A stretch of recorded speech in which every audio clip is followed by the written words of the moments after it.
Hoje é sexta-feira, feriado aqui no Rio de Janeiro, tem um sol lindo lá fora. Dia de responder a comentários de vocês. Pois é, muitos vinham se queixando de que o vídeo seguido de resposta a um comentário não estava funcionando.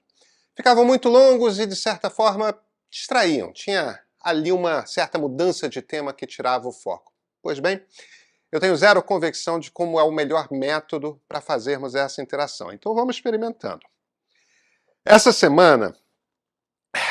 Não para esse ano, né? Essa semana foi marcada por um avanço no debate a respeito dos militares. As Forças Armadas não tentaram um golpe de Estado, isso é bom, mas ao mesmo tempo foram muito ambivalentes a ponto de dar guarida para golpistas. Além disso, muitos generais da reserva estimularam o golpe, o que perante o silêncio daqueles generais na ativa passou como sinal de apoio. Há quem diga que generais da ativa não devem se manifestar. Só que isso não é verdade, acontece. Um comandante do Exército já praticamente pediu em um tweet que o STF levasse o presidente Lula para a cadeia. Eles escolheram não mandar uma mensagem clara, antigolpista e pró-democracia. Esse debate não vai morrer tão cedo, assim como não vai morrer tão cedo o debate a respeito do devido processo legal. Existem problemas na maneira como o Supremo e o TSE vêm lidando com a escalada golpista. No meu vídeo de segunda-feira, em que eu respondo ao Glenn Greenwald, expliquei mais a fundo o meu ponto de vista sobre isso. Eu acho que o Supremo está certo, que o Glenn está errado, mas isso não quer dizer que ele não tenha argumentos sobre os quais nós devemos pensar e muito. O Brasil está meio que quebrado ainda. Você já assistiu? Se não, vai lá. Hoje é dia de trazer as respostas sobre comentários postados na semana. Então vamos cair dentro. Ativa o sininho e entra lá no site do Meio. Assina a nossa newsletter gratuita e olha, considere assinar também o Meio Pago. Tem um monte de coisa a mais e principalmente nos ajuda a manter a estrutura, nos ajuda a ir mais longe, nos ajuda a trabalharmos duros para estar aqui, para ajudar na compreensão do buraco em que nos metemos ao nosso trabalho. Eu sou Pedro Doria, editor do Meio. E esse aqui, esse é o ponto de partida.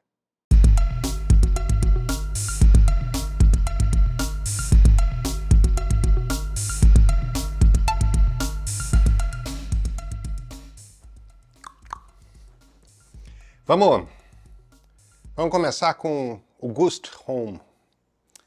Olá, Pedro, salve. Tá, eles queriam um golpe. Muita gente gostaria de um golpe ainda hoje e isso é triste, porém um fato.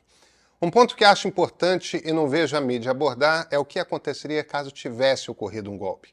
Como se daria esse governo? Qual seria a repercussão disso na nossa sociedade, na economia? Acho importante esse tipo de exercício porque me parece que muitos que desejam o golpe não sabem exatamente por que o desejam. E me parece também que desconhecem as mazelas do último regime militar que vivemos. Não falo nem apenas da questão da censura, perseguição política e das torturas. Essa fase violenta já foi bastante explorada e todos conhecem bem, mas me refiro à herança socioeconômica deixada pela ditadura que parece ter caído em esquecimento, já que tantos acham que um novo regime militar seria a melhor solução para o nosso país. Faz sentido fazer esse exercício? Faz sentido trazer o debate público a essas questões? Grande abraço e parabéns pelo trabalho que vem fazendo. Obrigado, Gusti. Cara, sua pergunta é super relevante. Porque é isso, a gente fala tanto de tortura, censura, a gente fala tanto dessas mazelas óbvias que a gente esquece de dizer que a ditadura militar foi barbaramente corrupta. Como se roubou dinheiro naquelas obras todas. Itaipu, Transamazônica. Transamazônica é uma das maiores obras jamais feitas no Brasil. Foi uma estrada que deveria cruzar parte da Amazônia. Foi engolida pela floresta em anos. Quer dizer, não é nem apenas o dinheiro que foi desviado para o bolso das pessoas, foi um dinheiro jogado fora. Mas Angra dos Reis, a usina de Angra, que tem trocentos problemas. É a única usina nuclear que nós fizemos, nós construímos numa das raríssimas regiões com problema sísmico no Brasil. Quer dizer, tem certas bizarrices da Ponte Rio-Niterói, entendeu? Não é que muitas dessas obras não fossem importantes, não. É só que roubou-se muito na ditadura. E, principalmente, eles entregaram o país num nível de desorganização. Eles eram uns administradores de 10ª categoria, sabe? As pessoas não têm noção disso. Você sabia que banco público de Estado podia emitir dívida e tinha garantia de cobertura pelo Banco Central, pelo Tesouro Nacional? Isso quer dizer o seguinte: os bancos públicos, tipo Banespa, Banerj, Benji, tipo, todos esses bancos, praticamente todos os estados, menos dois, tinham bancos públicos. Eles saíam fazendo empréstimo. O Banco de Alagoas, por exemplo, emprestava dinheiro para o usineiro e o usineiro não pagava. Dava calote. E não era cobrado deles. E aí o que acontecia? O Tesouro Nacional inteirava. Um dos problemas que a gente tinha com hiperinflação, e essas coisas só começaram a ficar claras mesmo depois que o real estabilizou a inflação, em essência, o governo federal não tinha como ter controle sobre a dívida pública, porque tudo quanto é governador podia produzir dívida e jogar no colo de Brasília. Então, você tinha um total descontrole, porque era essencialmente como se todo governador tivesse o poder de emitir dinheiro. Sabe por quê? Porque se por acaso o governo não consegue pagar uma determinada dívida que, sei lá, o Banespa contratou, ele tem que imprimir dinheiro. Né? O nível de desorganização do Estado na mão dos militares era um troço absolutamente apavorante. As pessoas não têm noção de o quanto que os governos Fernando Henrique e Lula tiveram de consertar o Brasil, sabe? A gente vive num país tão melhor do que o que passou, mas deixa eu ir ao cerne da sua pergunta. O que aconteceria se um golpe de Estado fosse dado no Brasil? Digamos que, vamos traçar essa hipótese. Dia 8 de janeiro, antes que aconteça a intervenção federal, um general põe 3 tanques de guerra na Praça dos Três Poderes e impede a ação da... Não precisa nem ser um general 4 estrelas não, tá? Um generalzinho forreca aí. 3 tanques na Praça dos Três Poderes, aponta os canhões para a polícia militar e diz: vocês não vão agir, vocês vão deixar. Aí os poderes são... Os palácios são conquistados, faz-se um sítio e a situação degringola a um ponto tal, depois de alguns dias de sequestro dos palácios, que o Lula está tão enfraquecido que ele renuncia e vai para o exílio com medo de, sei lá, de ser preso, ser algo pior. E digamos que o Bolsonaro volte no avião recebido pelos milicos como herói. Temos um golpe de Estado, o Bolsonaro volta a ser presidente. Bem, o primeiro problema que eu vejo aí é o seguinte: essa situação extremada poderia até acontecer. A quantidade de brasileiros contra um golpe é tão grande que me parece impossível que não acontecessem imensas passeatas no Rio de Janeiro, em São Paulo, em Belo Horizonte, Porto Alegre, no Recife, em Salvador, em todo o país, pedindo democracia já. Pedindo o retorno do Lula ou pedindo qualquer outra coisa, mas pedindo democracia contra o golpe de Estado. Quer dizer, o Bolsonaro já ia pegar um país apertado, incontrolável. E você não tem tanques suficientes para controlar essas multidões todas. Mesmo que os caras fossem malucos e decidissem abrir fogo contra a multidão, o que, na verdade, apontaria para um regime muito mais fechado imediatamente. É como se de 64 a gente pulasse direto para 68. Mortandade e tal. Aí, tipo... Além disso, a gente teria uma circunstância que é o seguinte... Hoje, por conta de OCDE e diversos acordos internacionais, os empresários que fossem de alguma forma cúmplices do regime começariam imediatamente a ter uma quantidade imensa de problemas. Aliás, alguns dos empresários que deram dinheiro para a campanha do Bolsonaro estão preocupadíssimos com a possibilidade de parte desse dinheiro ter ido parar em ato antidemocrático. Sabe por quê? Porque isso pode colocá-los em determinadas listas internacionais que faz com que eles não possam... Cara, você não pode ter cartão de crédito funcionando fora do país. Entende? Por conta de determinados compromissos que países têm. O Brasil, nossos vizinhos com medo de contágio, imediatamente decretariam não reconhecer o governo brasileiro.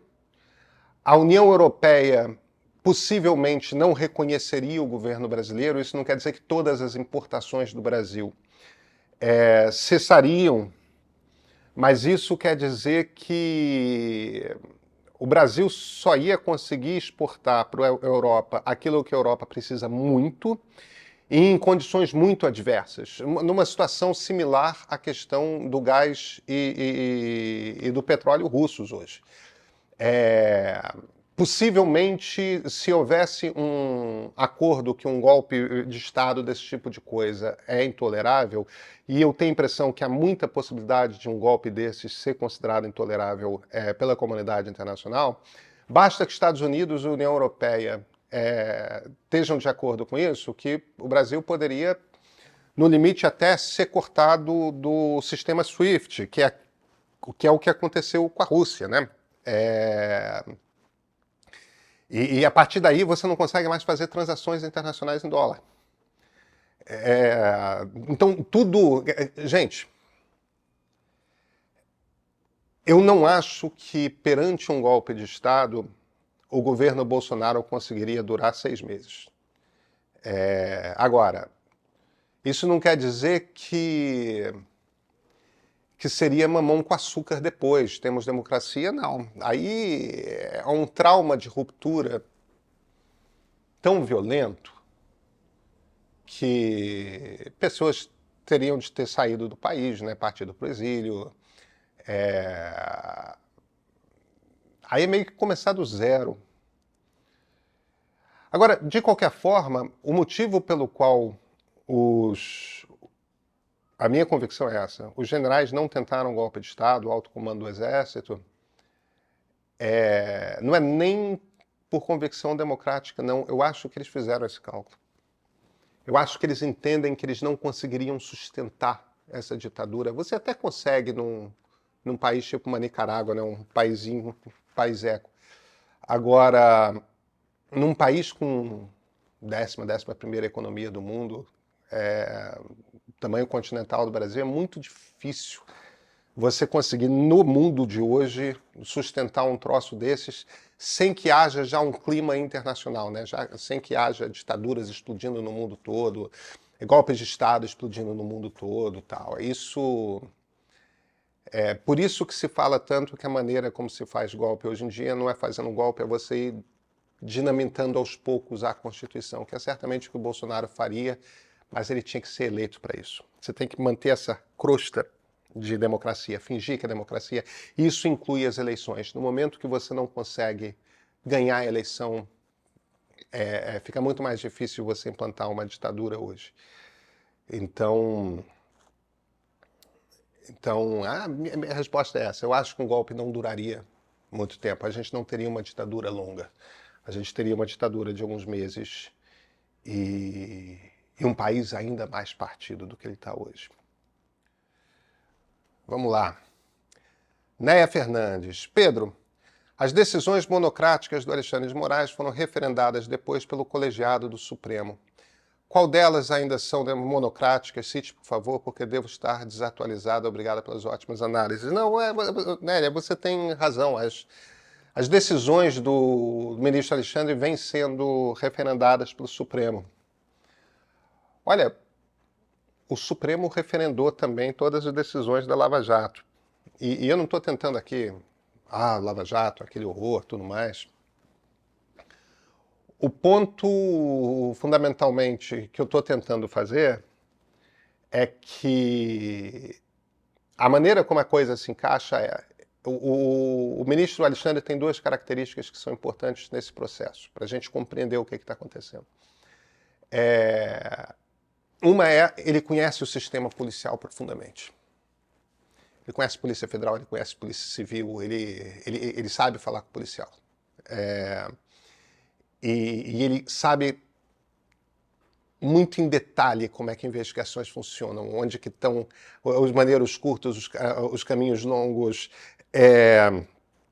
com que delegados dá para conversar, com quais não dá, esse tipo de coisa. Então, para tocar essas investigações todas, ninguém tem o nível de especialização que o ministro Alexandre tem. Agora, a outra característica que ele tem é o seguinte, e eu brinco sempre que é muito característico de político do PRP, do Partido Republicano Paulista da Primeira República. Ele tem uma certa agressividade, uma certa personalidade autoritária, que ele não tem medo de usar o próprio poder. Isso não é necessariamente ruim. Winston Churchill não tinha medo de usar o próprio poder. Em tempos extremos, em tempos difíceis, pessoas que sabem o que fazer e não se limitam no uso do poder, tipo, usam com a ênfase necessária, com a força necessária. Veja, não é uma coisa estúpida, tá?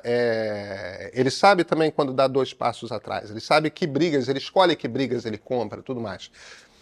Mas ao mesmo tempo, achou aquela minuta, manda prender o ex-ministro da Justiça. Ele não tem medo, ele não tem receio, ele não vacila nessas coisas. Então, ele é muito o ministro certo para esse tipo de ação. Não é que o Supremo discorde do ministro Alexandre, é que ninguém no Supremo faria o que o Alexandre faz. Agora, a gente não pode esquecer o seguinte, esse processo contra os atos antidemocráticos, que foi esse inquérito todo, ele tinha que ter sido requerido pela Procuradoria-Geral da República. Foi muito uma gambiarra que eles usaram para fazer isso de ofício, né? O próprio juiz cria o inquérito e depois o preside. Isso não está no nosso ordenamento jurídico. É claro que no momento que o Supremo interpreta pelas suas regras internas que pode, meio que passa a poder, porque o Supremo tem o poder de interpretar as regras. Ele é a última instância a interpretar as regras. Mas se você sai fazendo esse tipo de interpretação criativa o tempo todo, tem uma hora que o Supremo pode tudo e ele faz com que a lei fale qualquer coisa. Tem que ter um limite aí. Agora, a Procuradoria-Geral da República deixou um presidente que tinha um projeto ditatorial fazer o que quisesse. A Procuradoria-Geral da República se ausentou do processo. Como é que uma sociedade democrática, como é que uma democracia se defende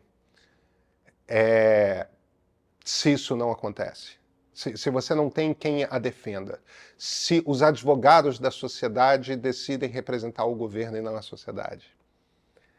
Então, se existe um momento de exceção no qual a gente pode considerar que o Supremo devia mesmo usar esse poder a mais, eu acho que é o momento em que a gente está vivendo. Só que isso vai acabar, isso tem que acabar. E eu torço muito para que o ministro Alexandre entenda que daqui a 6 meses, daqui a 1 ano, em algum momento aí na frente, não vai ser mais o momento de usar a mão pesada. Tem um momento de recuar, tem um momento de começar a trazer o país para uma situação normal.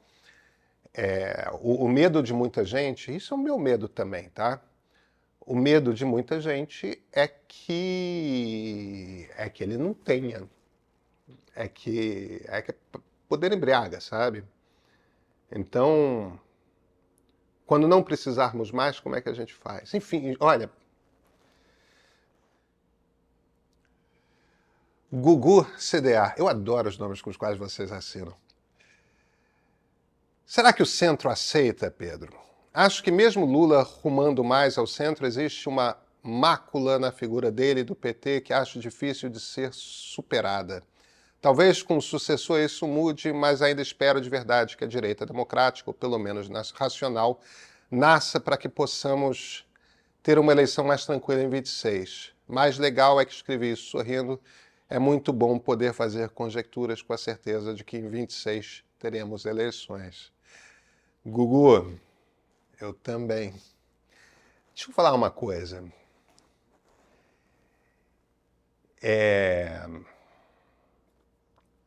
Primeiro é importante a gente distinguir centro de direita. Do que eu estou falando aqui? Existem socialistas, social-democratas, tudo mais. Existem liberais. Existem conservadores. Tá? São três bichos muito distintos.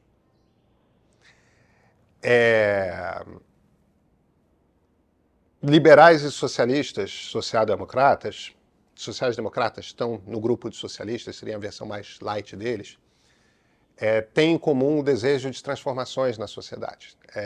Conservadores, não.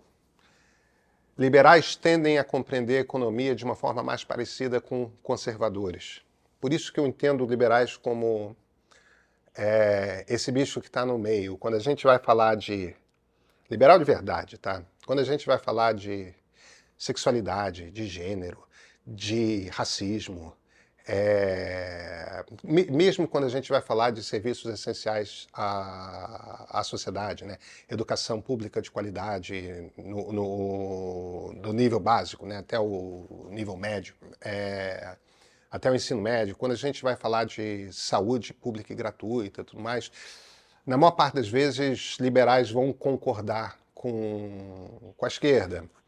Agora, quando a gente for falar de economia, liberais vão concordar mais com a direita. É por isso que a gente costuma falar que liberais se posicionam no centro. Então, quando você fala do centro, eu estou imaginando que você esteja falando de liberais.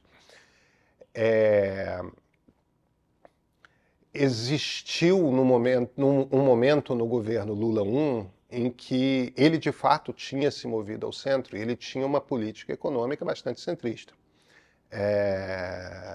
bastante liberal. Cara, o Lula trabalha em cima ali de uma contradição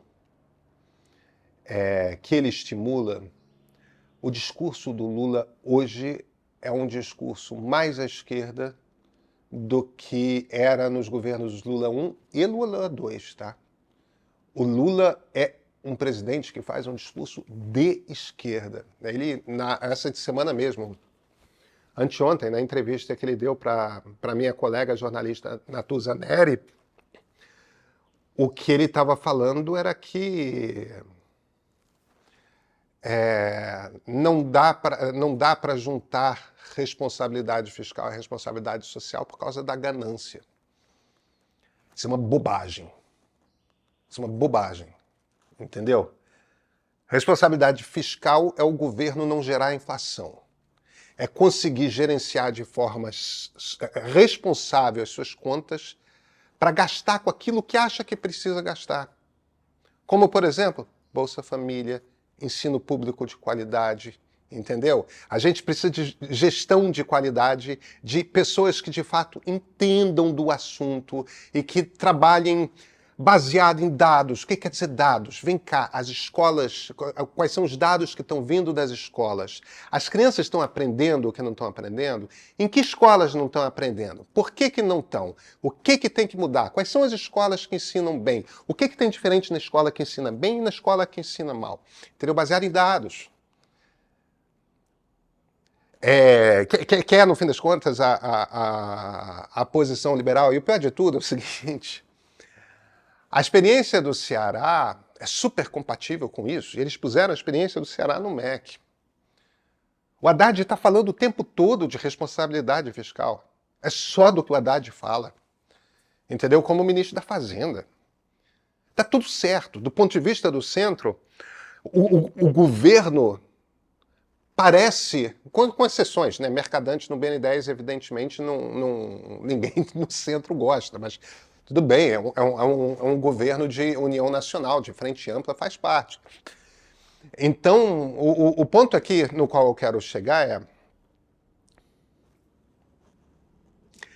sabe, por que o Lula fala uma coisa dessas na televisão?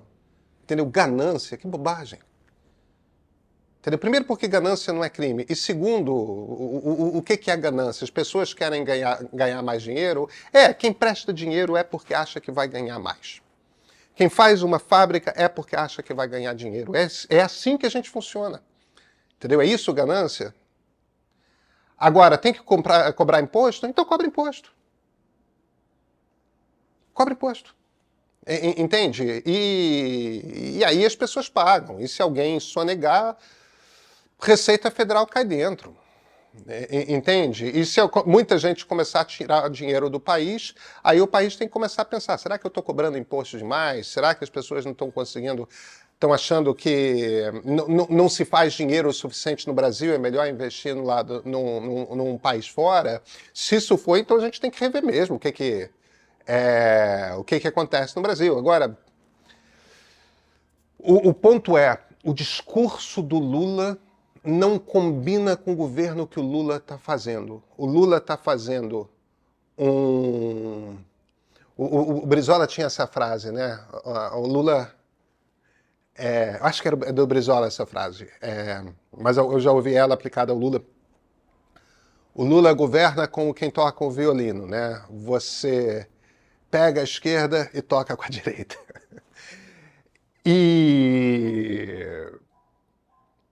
Mas eu não entendo muito a tática, não, entende? Porque primeiro ele já está eleito, ele não precisa ficar agradando o sindicalista. Porque é isso, né? Você só agrada com esse tipo de discurso militante do PT e sindicalista. Essa turma ele já tem. Entende? Então o que acaba acontecendo é que, embora o governo pareça estar indo para um lado, o discurso só boicota os próprios ministros dele. Eu não sei se o Lula está indo para o centro. Me pergunta daqui a 6 meses. Guilherme Demarche, ou Demarque. Pedro, seria possível uma análise dos papéis que políticos como Tebet e Leite poderão ter daqui para frente? Eles são figuras interessantes, apesar de não corresponderem ao meu campo político. Acredito que possam ter um papel relevante no país, a depender de como irão agir nos próximos tempos. Obrigado. Guilherme, a Simone e o Eduardo, eles são políticos de centro, eles são políticos liberais. E o grande problema do centro é o seguinte, o centro foi esmagado nessa última eleição. Ele já tinha sido esmagado na eleição anterior. Não tem espaço. Parece que no Brasil ou você é socialista, social-democrata, ou então você é reacionário. Não tem. Até os conservadores estão com pouco espaço. Então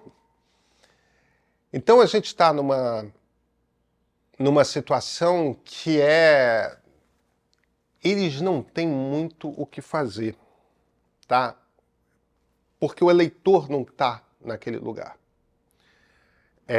Se eu fosse o Eduardo e a Simone, eu acho que a Simone tem isso claro, o Eduardo eu não tenho essa impressão.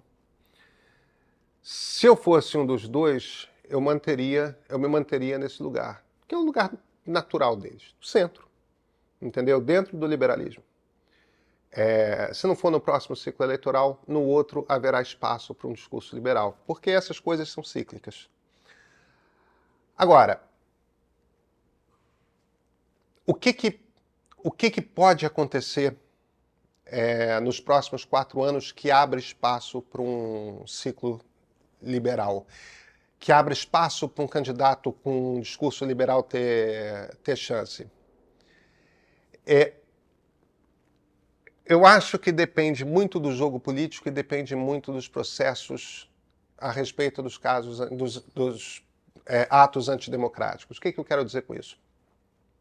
A questão fundamental é, Jair Bolsonaro vai ser desmascarado por uma parte considerável dos eleitores que votaram nele. Tipo, vai ficar claro para as pessoas que o Bolsonaro era profundamente corrupto, profundamente incompetente e que o governo dele foi um desastre. É muito importante que isso, veja, mais do que a coisa antidemocrática, é muito importante que esses dois traços, a corrupção e a incompetência, fiquem claros para os eleitores que votaram nele contra o Lula. Se gente o suficiente de direita, centro-direita, ou mesmo de centro, que tenha escolhido votar no Bolsonaro, conseguir compreender isso através das histórias que serão reveladas nos próximos meses e anos, talvez ocorra uma desmoralização tal da direita que a disputa volte a um espaço entre esquerda e centro, como foi nos tempos do Turcanato. Agora, além disso, precisa ter um bom político e precisa ter um partido. Hoje a gente não tem um partido de centro. O PSDB praticamente acabou. Então, o Novo, imagina, o Novo é um partido reacionário. Não, só tem reacionário lá dentro. Eu acho que é um grande desafio. Agora, se não for no próximo, vai ser no seguinte, entendeu? Porque essas coisas acontecem em ciclos. E o candidato que tiver paciência de construir o seu caminho de forma intelectualmente honesta, eu acho que... Porque às vezes é mais duro, sabe? O político é muito seduzido o tempo todo a falar aquilo que o eleitor quer. É difícil você falar o que às vezes o eleitor não quer ouvir. A Simone tem essa coragem de ser quem ela é. O Eduardo Leite, ele fraqueja muito. Ele se deixou manipular pelo Aécio Neves. Ele... Entende? Agora, ele é muito mais jovem também, né? Muito mais inexperiente e tal. Tipo, prefeito de Pelotas, governador gaúcho por 2 anos, já é candidato à presidência da República.